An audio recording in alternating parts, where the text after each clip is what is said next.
करता हूं SSC GD की, तो मेरे भाई एसएससी जीडी में जो एज है वो 18 साल से 23 साल तक चाहिए, क्योंकि जवानों को लेते हैं भाई ये। और 3 साल अगर आप ओबीसी कैटेगरी में हो तो छूट मिल जाएगी, एससी एसटी में तो फिर और 28 साल तक, लड़की हो या लड़के हो तो इस तरीके से आपको इसमें एज का मिलता है। 18 से 23, 18 से 26 ओबीसी, 18 से 28 एससी एसटी।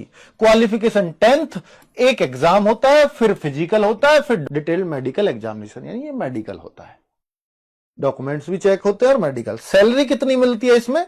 देखिए अधिकतर बच्चों की जो सैलरी बनेगी वो करीब 40 से 45 हजार हर महीने आपकी सैलरी आती है, ठीक है। लेकिन कहीं मान लीजिए हिल एरिया में आपकी ड्यूटी लग गई है, कहीं रिस्क अलाउंस, वो सब 20-20 हजार तक बढ़ती है। और ऐसा भी मैंने देखा है बच्चों की 62-62 हजार सैलरी भी सीआरपीएफ में, इनमें सीआईएसएफ में, जो हाई मतलब हिल्स वाला या रिस्क जो पहाड़ी एरिया है उसमें ड्यूटी लगती है, तो वहां 60-62 हजार सैलरी बन जाती है। एनसीसी के इसमें मार्क्स मिलते हैं अच्छे खासे। और एसएससी जीडी की तैयारी कहां से करें? अगर आप भारत के किसी भी कोने में किसी भी बच्चे से पूछोगे तो वही कहेगा रोजगार विद अंकित से अच्छा कोई नहीं है, क्योंकि यहां हर बार हजारों सिलेक्शन एसएससी जीडी के निकलते हैं, ठीक है।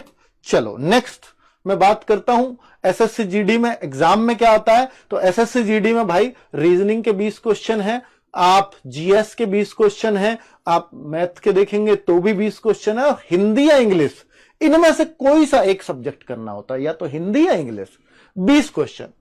तो अब ये हम बच्चों को रिकमेंड करते हैं कि अगर आप यूपी के बच्चे हो तो आपको हिंदी ही करनी चाहिए, आप बिहार के बच्चे हो, आप राजस्थान के बच्चे हो, आप एमपी के बच्चे हो तो आपको, क्योंकि आप रोज हिंदी बोल रहे हो, और इसमें से 20 में से 20 ही करवाएंगे हम आपके, ठीक है। तो ये एक क्वेश्चन 2 मार्क्स का, तो 160 मार्क्स का पेपर होता है, 60 मिनट में करना होता है। असली बात है स्पीड की, तो स्पीड में करना है, ठीक है। तो ये आपका है। और फिजिकल तो आप सबको मालूम ही है भैया, 24 मिनट में आपको 5 किलोमीटर दौड़ना होता है। एसएससी जीडी का बैच बच्चे पूछ रहे हैं, बच्चे एसएससी जीडी क्योंकि 12th आपने किया है तो जरूर पूछ रहे होंगे और जरूर उनके मन में होगा 1 जून को हम एसएससी जीडी का बैच ला रहे हैं, एसएससी जीडी का, क्योंकि 30 मई तक एग्जाम हो जाएगा पुराना वाला, तो एसएससी जीडी का बैच यहां आ जाएगा 1 जून को। और जिनको एकदम शुरुआत से तैयारी करनी है, मैथ हो, रीजनिंग हो, तो उससे बढ़िया फिर कुछ नहीं हो सकता है ना। चाहे दिल्ली पुलिस भी इससे निकल जाएगा, सब कुछ इससे निकलेगा फिर।